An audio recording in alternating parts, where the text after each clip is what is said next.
लढत असताना एक प्रेशर निर्माण झालं, एक ताकद एकत्रित आली आणि ती ताकद एकत्रित आल्यानंतर कुठंतरी आता असं जाणवायला लागलेलं आहे की ज्या दिशेने हे इन्व्हेस्टिगेशन हा तपास जायला पाहिजे त्या दिशेने कुठं ना कुठंतरी हा तपास त्या ठिकाणी जात आहे। मला डीजीसीए मध्ये असणाऱ्या लोकांना एवढंच सांगायचंय, त्याच्याचबरोबर तिथं असणारे जे कोणी मंत्री आहेत त्यांना तिथं सांगायचंय, केंद्र सरकारला सांगायचं, राज्य सरकारला सांगायचं की दादांचा ऍक्सिडेंट आहे का घातपात आहे याच्या खोलात आम्ही जाणारच, आम्हाला कुणी तिथं अडवू शकत नाही। अडवण्याचा प्रयत्न केला तर त्यांना त्या ठिकाणी सांगायचंय की आमच्याकडे बरीच त्या ठिकाणी माहिती आहे, त्यामुळे आम्हाला आमची इच्छा आहे की दादांना तिथं न्याय मिळाला पाहिजे। ऍक्सिडेंट झाला का घातपात झाला हे लोकांसमोर त्या ठिकाणी आलं पाहिजे आणि त्यासाठी कुठेही जावं लागलं, कसंही लढावं लागलं, त्यासाठी महाराष्ट्राचा प्रत्येक व्यक्ती हा लढायला तयार आहे। पाताळात जावं लागलं तरी आम्ही पाताळात जाऊ, पण जो कोणी जबाबदार व्यक्ती आहे त्याला बाहेर काढल्याशिवाय आणि जेलमध्ये टाकल्याशिवाय आणि त्याला जबाबदार धरल्याशिवाय आम्ही शांत बसणार नाही।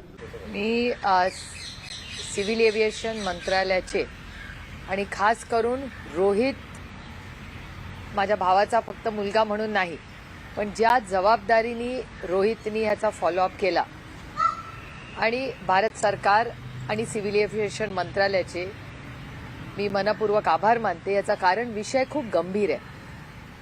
आमच्या घरातला कर्ता पुरुष गेलाय आणि ही वेळ कुणाच्याही, आणि अर्थातच दादा तर गेलाच, पण दादा बरोबर त्यांच्या घरातले पायलट, ते एअर होस्टेस, म्हणजे त्यांच्याही घरात दुःख आहेच ना। ते काय दुःख फक्त आमचं नाही, आमच्या सगळ्यांचं खूप मोठं दुःख आहे।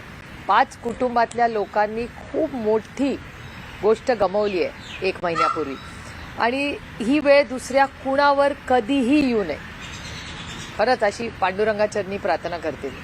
त्याच्यामुळे आणि ही जर सुरक्षिततेचा विषय असेल, मेंटेनन्सचा विषय असेल किंवा असे काही मुद्दे असतील तर त्याची चाचणी व्हायलाच पाहिजे, त्याची एक पारदर्शक इन्क्वायरी झाली पाहिजे आणि त्याचा पाठपुरावा सातत्याने रोहित करत आलाय, जयनीही त्याचा फॉलोअप घेतला आहे आणि आमच्या या मुलांनी जो फॉलोअप केला आणि त्याच्यामुळे DTCAचाही रिपोर्ट आला। मी दोन्ही मंत्र्यांची म्हणजे MOS आणि कॅबिनेट मिनिस्टर दोघांचेही आभार मानते की त्यांनी ह्याच्यात लक्ष घातलंय। माझी विनंती आहे की अजून बारीक लक्ष घालून असं कुठेही काही थोडं कमी जास्त तरी वाटलं तर हा विषय अतिशय गांभीर्याने, आपण रोड सेफ्टी म्हणतो, आपण रेल्वे सेफ्टी म्हणतो, तसंच एअर सेफ्टी, ही या सेफ्टी फर्स्ट, सुरक्षितता या विषयाला आपण सगळ्यांनी, मग गाडी असू दे, ट्रेन असू दे, प्लेन असू दे, या सगळ्या बाबतीत अतिशय गांभीर्याने घेणं गरजेचं आहे। जस्ट एका विशिष्ट जातीचं जे उड्डाण आहे, विमान आहे, त्या विमान उड्डाणास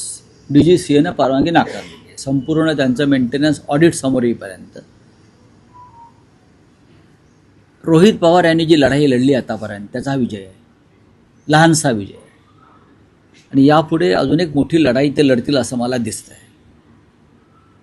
आज त्यांच्यात आणि माझ्यात या विषयावर चर्चा आम्ही करणार आहोत, मी सुद्धा काही गोष्टी समजून घेणार आहे आणि मला असं वाटतं की कोणीतरी ही लढाई पुढे नेली पाहिजे।